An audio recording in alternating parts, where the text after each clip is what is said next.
Fala, gabaritadores! Aqui é o professor Fernando Oliveira, especialista em análise de obras literárias Paz Uema 2025. Estamos começando hoje uma série de vídeos teóricos e também de resolução de questões das nossas 3 obras literárias deste ano do Paz 2025. Tá bom, galera? Então, não perca nenhum detalhe, gente. Depois dessa parte teórica, teremos aqui a resolução das questões. Mas antes que a gente comece a nossa jornada teórica sobre as obras, não se esqueça de se inscrever no nosso canal do Gabaritaí, tá bom, gente? Se inscreva. E eu já quero convidar vocês para um super aulão que o Gabaritaí vai oferecer dia 30 de novembro, inclusive dia do meu aniversário, tá, gente? Tá? Que vai ser durante o dia inteiro, amanhã e tarde, tá bom? Então também não se esqueça, o link da inscrição também tá aqui no comentário aqui do canal do Gabaritaí, tá bom, gente? Então, sem perda de tempo, tá, gente? Vamos começar com o nosso Casa de Pensão, nossa primeira obra de hoje, tá bom? Desse momento. Gente, Casa de Pensão é uma obra naturalista do Aloysio Azevedo, uma obra super interessante, muito polêmica, e eu quero trazer para vocês alguns dos principais tópicos a serem considerados para você fazer essa prova com muita qualidade, tá bom, gente? A UEMA sempre trabalha bastante o Aloysio Azevedo, e essa aqui é a terceira obra, né, que a UEMA trabalha acerca dele. Então, de cara, eu quero mostrar para vocês algumas peculiaridades do Aloysio Azevedo. Gente, um ponto importante que eu quero chamar a atenção de vocês é para o detalhismo, tá bom, gente? O detalhismo aqui representa especificamente um processo de descrição bastante detalhada acerca de ambientes, ações e alguns sentimentos do autor. Inclusive, eu vou falar um pouco mais na frente sobre o narrador onisciente, tem tudo a ver com essa questão desse detalhismo claramente sentimental, afetivo dos personagens, tá bom, gente? Isso, inclusive, é uma coisa que muita gente deve ter percebido na hora de ler o texto. O texto é altamente detalhado, muito descritivo, bastante amplo, o que torna a narrativa bastante lenta, mas é uma marca, gente, do próprio Aloysio, até porque Aloysio foi um grande caricaturista também no seu tempo de juventude, e isso também traz para o texto um aspecto detalhista muito importante. Outra particularidade do Aloysio Azevedo é os termos grotescos e zoomórficos. Por exemplo, esse lado grotesco tem muito a ver com o aspecto decadente que vocês vão perceber em alguns personagens da trama, tá? Uma coisa que o texto trabalha muito é essa relação com a hipocrisia, então você vai ver um pouco da decadência ética e moral em nome das obsessões, em nome de alguns comportamentos mais obsessivos. E eu chamo de zoomórfico aqui também, para quem já leu, por exemplo, o Cortiço, né, que vai ter esse tipo de linguagem mais avançada, Casa de Pensão começa a trazer, de maneira já um pouco mais mediana, a presença de termos animalescos. Isso tem muito a ver, gente, com a ideia de você transformar o ser humano numa equivalência a um animal, que agem pelo instinto, pelo desejo, pelo aspecto fisiológico. Então, isso é uma particularidade muito forte do Aloysio.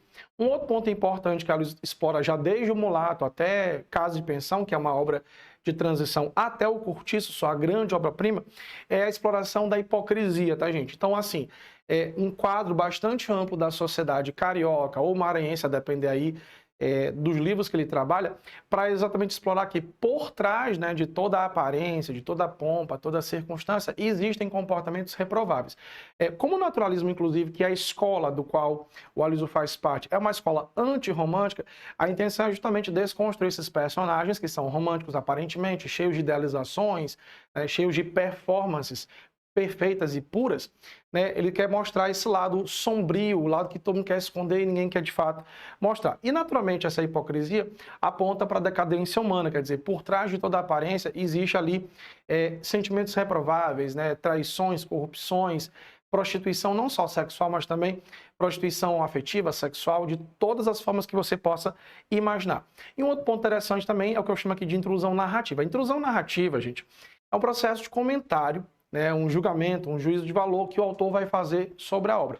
Essa intrusão narrativa também tem a ver não só com o juízo de valor em si mesmo, mas ele também tem relação com o fato de que Aloysio conhece muito bem esse contexto da corte carioca. Ele também, como bom maranhense que ele é, conhece o contexto da província, conhece um pouco das casas de pensão, em algumas delas, inclusive, ele pode ter morado, pode ter vivido ou ter tido algum tipo de frequência. Então, ao julgar alguns comportamentos, algumas rotinas, ele vai trazer para a gente essa intrusão narrativa, ou seja, um comentário, um juízo de valor sobre fatos relacionados à própria trama nesse caso. Bom, qual o contexto literário, gente? Ele é um autor naturalista, o livro é um livro naturalista, tá? Inclusive, gente, esse livro é considerado uma escrita de transição. O que nós chamamos de escrita de transição? Nós tivemos o Mulato lá em 1881, que é o primeiro livro de maior destaque do Aloysio, o primeiro romance de maior destaque. Aí nós temos Casa de Pensão, que é de 1884.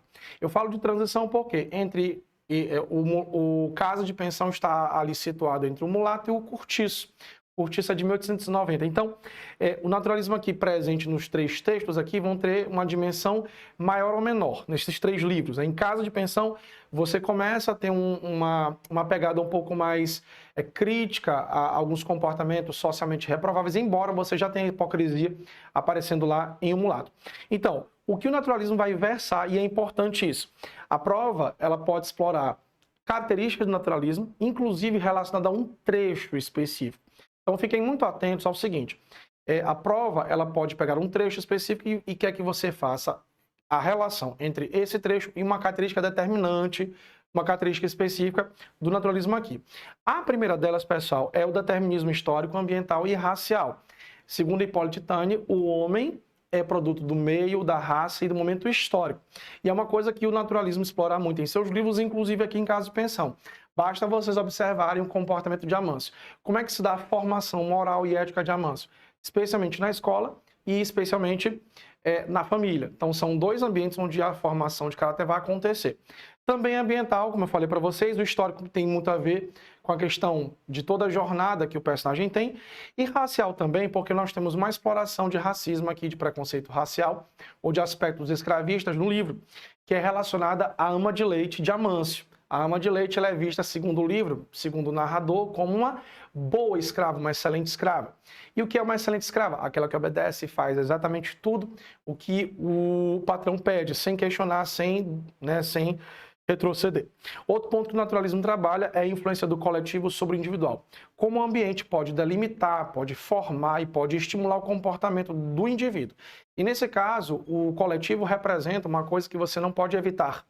É algo basicamente incontrolável, ou seja, você é levado pelo ambiente onde você está, você é estimulado a fazer o que o grupo, o que o coletivo vai trazer para você como cultura. Então, existem certas culturas difíceis de você transpor em razão dessa questão maioral, dessa coletividade predominante. E outro ponto interessante, como eu já falei para vocês, o livro e o autor são antirromânticos, ou seja, você tem uma necessidade de desconstruir personagens românticos. Como assim, professor? O personagem romântico é o personagem idealista, é o personagem que traz imaginações bastante amplas, sonhos, desejos e vontades que ele começa a imaginar na sua mente. E o que você vai ter, especialmente de desconstrução romântica aqui nesse caso? O Amâncio é um personagem muito idealista no sentido dos seus desejos e vontades. O texto mostra como ele sonhava com o Rio de Janeiro, como uma grande Paris, um lugar onde você pode fazer exatamente o que você deseja, sem grandes consequências. Então, por conta disso, ele começou a criar expectativas, especialmente Amâncio, que era um cara endinheirado, e que iria usar o dinheiro para poder comprar suas vontades, desejos, as mulheres que ele queria, toda a farra que ele desejava e almejava em face da falta de liberdade que ele tinha na família e na escola, ele vai tentar conquistar indo para o Rio de Janeiro. Então, o Rio de Janeiro aqui é uma separação, uma ruptura de cordão umbilical para que ele pudesse desenvolver seus sonhos. Só que, gente, nos textos realistas e naturalistas, normalmente o final não é feliz. Costuma ser um final trágico. E esse final trágico é justamente uma oposição ao perfil romântico, cujo final costuma ser feliz.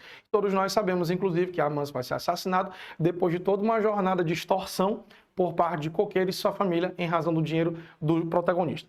E o último tema que o livro trabalha enquanto naturalista são as patologias sociais e comportamentais e sentimentais de modo geral.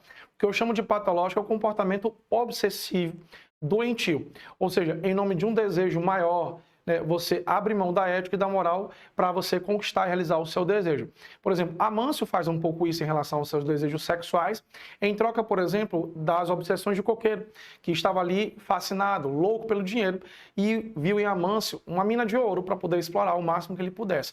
E todo mundo sabe que boa parte da obra explora o Amâncio como a galinha dos ovos de ouro. Aquele que, mesmo que os outros clientes, hóspedes, possam se ir, o Amâncio vai continuar garantindo todo o projeto de extorsão.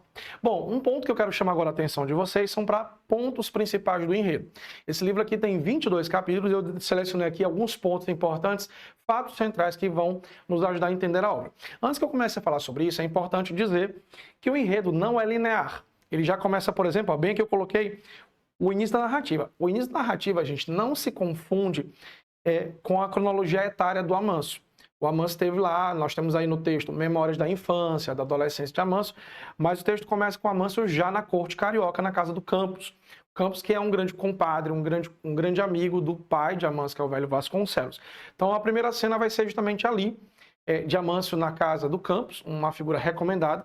Só que, gente, o Campos era uma figura muito certinha, muito corretinha, e isso não atendia ao perfil de Amâncio para se hospedar. Ele queria uma casa em que ele pudesse ter mais liberdade de ir e vir, exatamente, pessoal, atendendo aos aspectos, né, os desejos libertinos do próprio Amâncio. Estando ali na corte carioca, ali no Rio de Janeiro, ele vai começar também a pensar um pouco em seu passado de dores, as suas marcas afetivos sentimentais em razão da vivência com a família e com a escola. Professor, mas o que é que a família tem a ver com isso? Nós temos um pai e uma mãe muito distintos em relação à criação e à índole. Você tem um pai muito frio, muito calculista, muito autoritário, e por outro lado você tem uma mãe muito sentimental, uma mãe que fazia tudo que o filho queria. Então você vai ter exatamente esse perfil. Então isso traz vamos lá, ele estraga bastante o garoto. Quer dizer, o garoto se torna hipócrita para se livrar das ferroadas do pai, das punições do pai, e ao mesmo tempo se torna mal acostumado. Um cara que vai tentar realizar os seus desejos, custe o que custar, porque ele entende que o mundo está ali para lhe servir, certo? Outro ponto interessante que nós queremos colocar do enredo é justamente como também a escola faz esse trabalho. A escola, gente, está ali representada na figura do Pires, um professor autoritário. Claro, gente, que Amâncio, meus amigos, não era aquela flor que você cheirasse, uma figura muito conturbada, um protótipo de alma cebosa, basicamente, né, gente? Mas o que acontece? Você vai ter ali um Amâncio que vai sofrer bullying sistemático pelos colegas e pelo professor, o que também lhe faz se tornar um cara fingido em relação aos comportamentos. Ele passava a aceitar. Então a hipocrisia virou, né, um modus operandi aqui, um modus operandi do Amâncio. Bom, depois disso tudo, o que aparece? Os primeiros contatos com o Campos e a Hortência, a mulher de Campos, que, apesar de ter reprovado a presença de estudantes ali na casa comercial, começou a jogar uns olhares ali, outros ali para Amâncio. E para Amâncio foi tudo que ele queria, gente. Começar a conquistar Deus e o mundo praticamente a seus pés sentimentalmente. Claro, ali prometendo mundos e fundos afetivos, mas, claro, com um fundo sexual muitíssimo forte, certo? Bom, fora isso, o que nós vamos ter? Quando é que começa esse projeto de extorsão que eu falei tanto aqui do coqueiro em relação a Amâncio? Tudo começa, pessoal, com o encontro de Amâncio com o Paiva. O Paiva é um conterrâneo que já mora no Rio de Janeiro, é um maranhense que mora lá. E ele encontra, de repente, o Amâncio e aí ele vai dizer, olha, vamos lá, vamos almoçar ali para a gente conversar um pouco mais. A proposta do Paiva era almoçar num restaurante mais simples. Mas, aliás, o jantar, na verdade. Mas o Amâncio, vamos lá no hotel, uma coisa mais chique e tal. Então, ali começa a se perceber mais ou menos, né, o lado gastador de Amâncio. Amâncio queria farrear de fato. Aí, nesse meio tempo de caminho para o hotel para jantar, eles encontram Simões e quem, gente? A Naja, a cobra, a serpente do coqueiro. Ele mesmo, gente.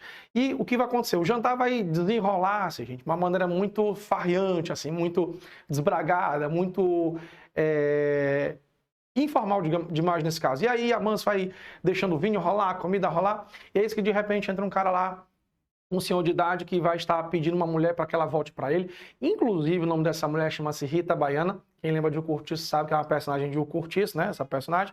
E aí o velho quebra tudo em nome disso tudo. E aí o que acontece? No final de tudo isso, Amâncio paga o jantar de todo mundo e paga o prejuízo, né, daquelas louças quebradas. O coqueiro começa a ficar de olho.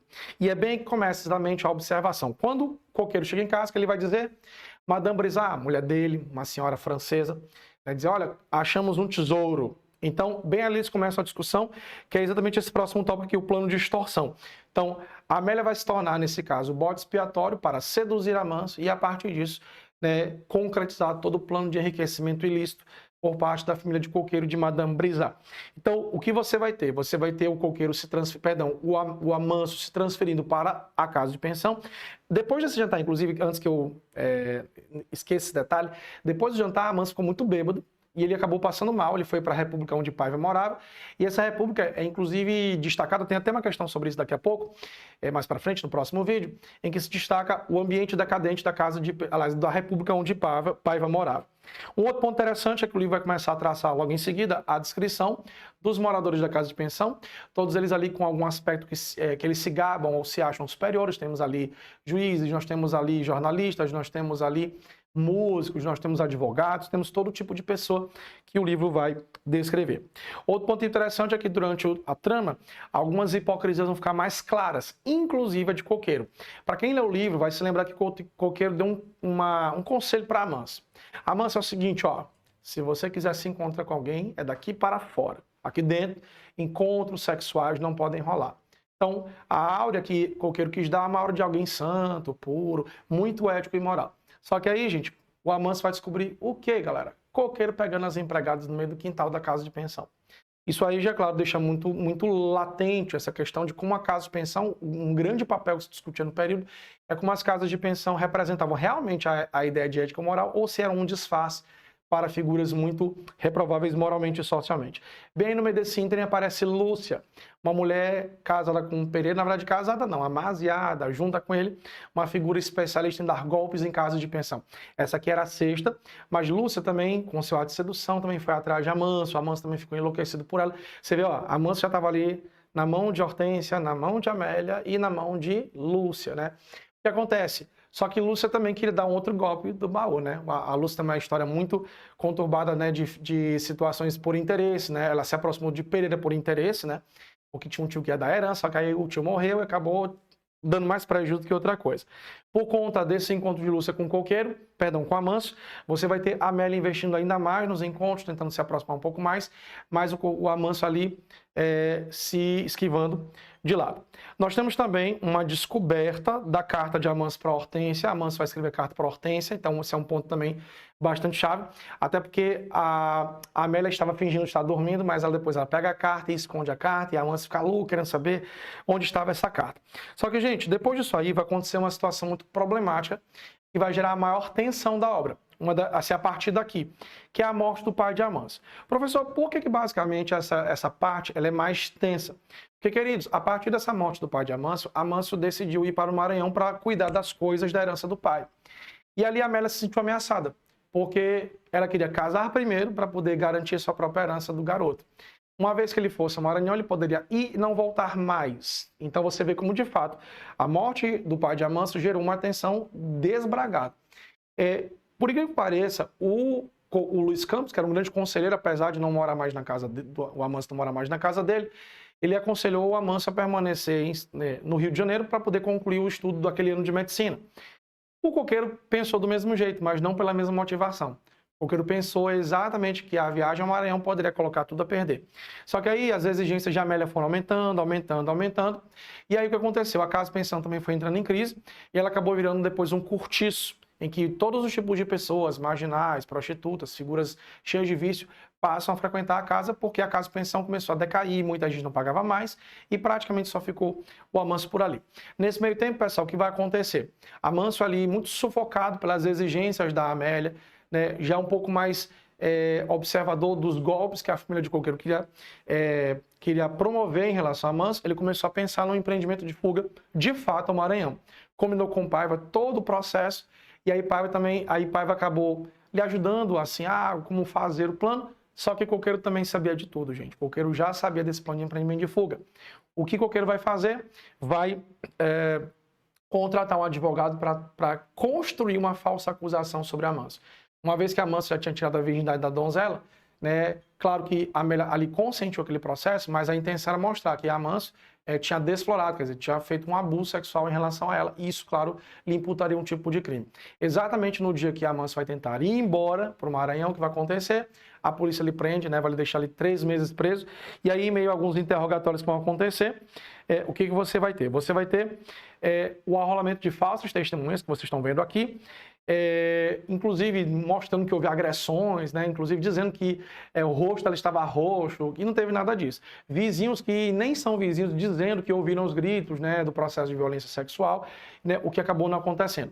O interessante é que durante esse tempo, gente, alguns questionamentos, alguns interrogatórios públicos foram feitos e o pessoal ovacionando Amâncio dizendo que que essa comédia na verdade tinha virado tragédia. Então você vai ver realmente uma argumentação muito bem colocada.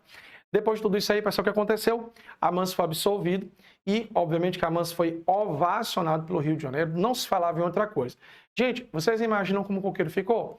Altamente ferido em seu ego. Quer dizer, ele não conseguiu impedir Amâncio, de fato, de lhe dar... Ele tentou impedir Amâncio de ir para o Maranhão, mas não conseguiu o dinheiro de volta e ainda foi o quê? Absolvido pelo julgamento. Isso aí feriu o ego tanto de Coqueiro, que Coqueiro não pensou em se matar, mas depois ele pensou, vou pegar essa arma e vou o quê? Atirar no Amâncio mesmo. Aí o que acontece? A vingança do Coqueiro se dá quando o Coqueiro vai para o Hotel Paris, acho que é o Hotel Paris onde eles estão, comemorando, e Amâncio estava com uma prostituta no quarto. Ele foi lá e deu 2 tiros a queima-roupa e acabou matando Amance. O mais interessante desse finalzinho é que, para você ver como de fato um dos grandes temas do livro é o comportamento por conveniência. E aí Coqueiro praticamente assassinou e ficou muito claro que o assassinato se deu à defesa da honra. E aí muita gente passou, curiosamente, a ficar do lado de Coqueiro. E aí a história termina com a mãe de Amance, que não tinha mais notícias dele, vira ao rio para saber como estava o filho e descobre da pior maneira possível que o filho foi assassinado. Ok, gente? Bom, outros pontos que eu queria chamar a atenção de vocês, claro, além desse enredo todo, alguns elementos que a prova pode cobrar de vocês. O primeiro deles são alguns elementos narrativos, como, por exemplo, o tipo de enredo que é não linear. Bom, uma coisa que vai ficar claro para vocês são os flashbacks. Flashbacks, vocês sabem que é um processo de ida ao passado, ok? Isso acontece durante várias partes do texto, especialmente quando você vai pegar os personagens que já existem, foram formados e apresentados, mas você começa a descobrir o passado tenebroso de alguns deles, como é o caso de Amâncio, como é o caso também de Coqueiro. Como o texto, gente, inicialmente foi feito em forma de novela, ou seja, de folhetim, ou seja, por capítulos, esse tipo de texto usa exatamente a mesma técnica que a novela utiliza atualmente. Que é o quê? Você descobrindo os personagens, alguns fatos aos poucos. Quem aqui é fã de dorama sabe o que eu estou falando. Os altos e baixos acontecem a todo tempo. As descobertas, né, as revelações vão acontecendo muito rapidamente. Outro ponto interessante para vocês observarem é o tipo de narrador, que nós chamamos de foco narrativo. O narrador observador, que nós também chamamos de narrador em terceira pessoa, que é um narrador que não participa da história, mas atentem para 2 detalhes. Ele é onisciente, ou seja, ele capta os sentimentos dos personagens. Ou seja, é interessante, inclusive, a gente pensar no narrador onisciente como um fator importante para compreender melhor a hipocrisia humana. Porque, por exemplo, durante o que você vê é o que eu chamo de aparência, mas o que você não vê é o que você chama de essência. Então, captando os sentimentos, os pensamentos, as reações, estados emocionais dos personagens, você tem uma dimensão maior ainda do que há por dentro dos personagens e, portanto, constatando as suas hipocrisias, né? Ou seja, eles se apresentam de um jeito por fora, mas no coração, na índole, existem outras intenções. Ele é onisciente por isso e ele também é intruso. Bom, o intruso se dá exatamente pelo fato de que ele conhece muito bem as circunstâncias, mas, né, conhece as circunstâncias externas, e por conhecer as circunstâncias externas, ele também conhece as circunstâncias contextuais, o que há no pano de fundo desses fatos, que é o período histórico, o fato, inclusive, de ele já ter vivido nas casas de pensão, talvez, né, ter tido contato de alguma forma com as casas de pensão, por também ser um maranhense que conhece a corte carioca, os hábitos, os costumes, né, todos os procedimentos do cotidiano dessas figuras. Então, ele é intruso porque ele faz alguns juízos de valor, trabalha alguns julgamentos, porque conhece muito bem esse contexto o qual ele narra. Bom, normalmente quando se fala em personagem, a gente classifica essas figuras em personagens esféricos, né, ou planos. Os esféricos que eu me refiro são personagens dúbios, contraditórios, instáveis. Especialmente, queridos, por razão da hipocrisia, e razão da hipocrisia é que esses personagens são dominantemente esféricos. Alguma exceção que nós temos aqui talvez seja o Campos, um personagem mais sensato, mais regular, um pouco mais objetivo, mas a imensa maioria aqui são personagens contraditórios, dúbios, instáveis, e aí por isso nós chamamos de esféricos. Outro ponto interessante que eu quero chamar a atenção de vocês é o espaço, um outro elemento que a prova pode explorar. Primeiro, o espaço geográfico, que é antitético. Por que eu chamo de antitético? É uma antítese. Província e corte. Normalmente a província é mais conservadora e a corte é um pouco mais liberal em relação a costumes e hábitos. Tanto é, gente, que a aspiração de Amâncio para ir para o Rio é por conta disso. Ele tinha uma criação rígida e conservadora demais na província e ele queria o quê? Um espaço mais liberal, mais libertino na corte, e é exatamente isso que a corte representa.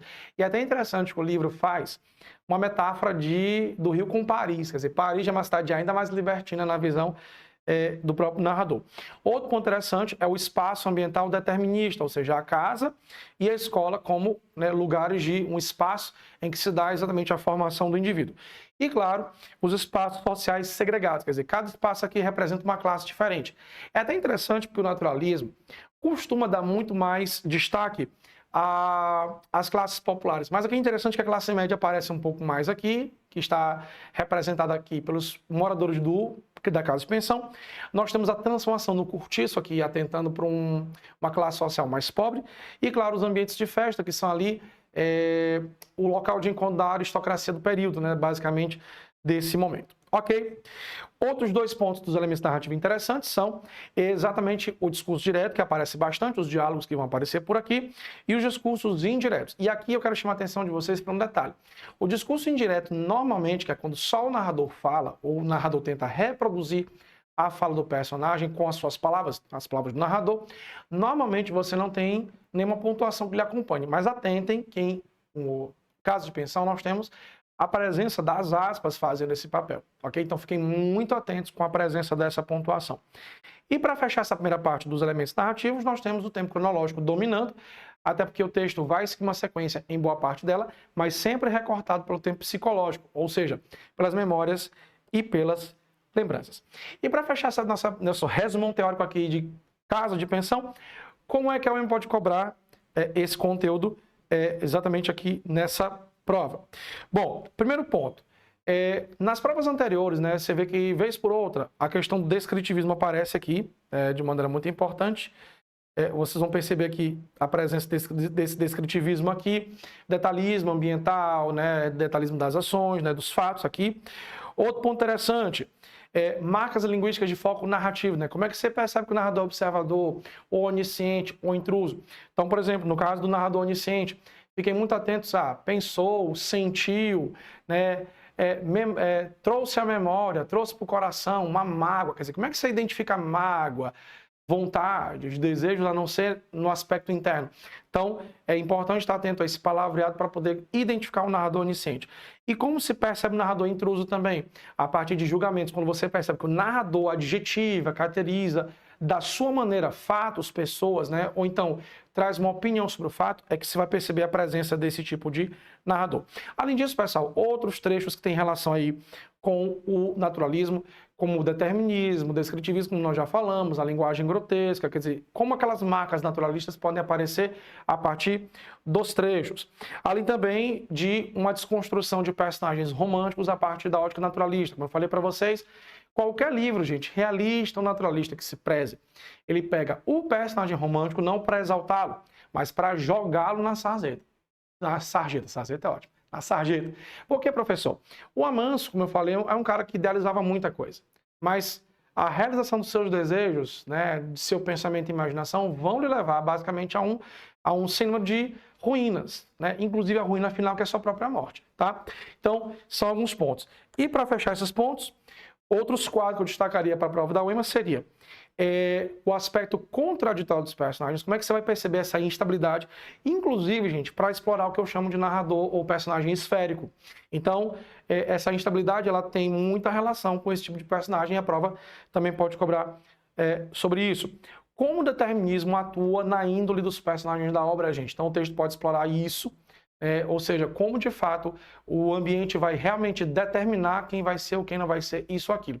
Importante, inclusive, lembrar vocês que no livro nós temos um trecho que fala que os fingimentos, né, todos aqueles pequenos fatos, aparentemente, que aconteceram com Amâncio, o texto vai dizer que vão, nem determinar, né, vão direcionar o caráter de Amâncio. Ou seja, isso traz aqui uma palavra fortemente determinista.